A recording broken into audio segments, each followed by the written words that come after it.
Devotional, Saturday 13th of February. Many years ago, when I took my young children along the North Antrim coastal path at the Giant's Causeway, I held onto their hands tightly as we walked close to the edge of the cliff-top path. There was no way I was letting go of their hands. As their father, I loved them too much to let them go.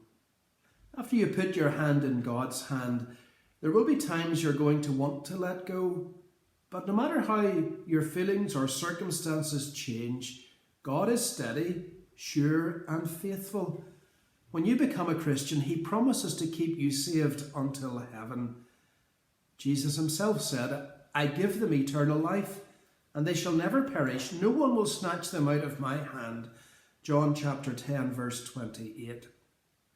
There have been times in my life when I have said, "God, it's not convenient to be a follower of Jesus right now. I'd like to let go for a little bit." How does He respond? Well, I think He says, "Well, you might want to let go of me, but I'm not letting go of you.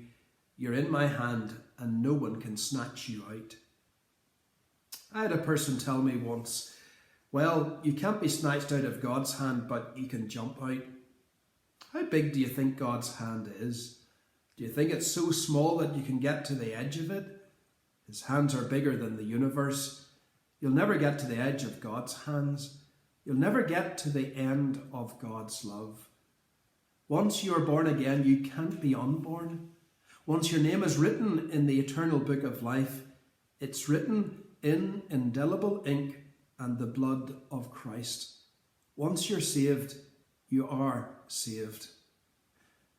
You don't know what your future holds or how many years you've got left.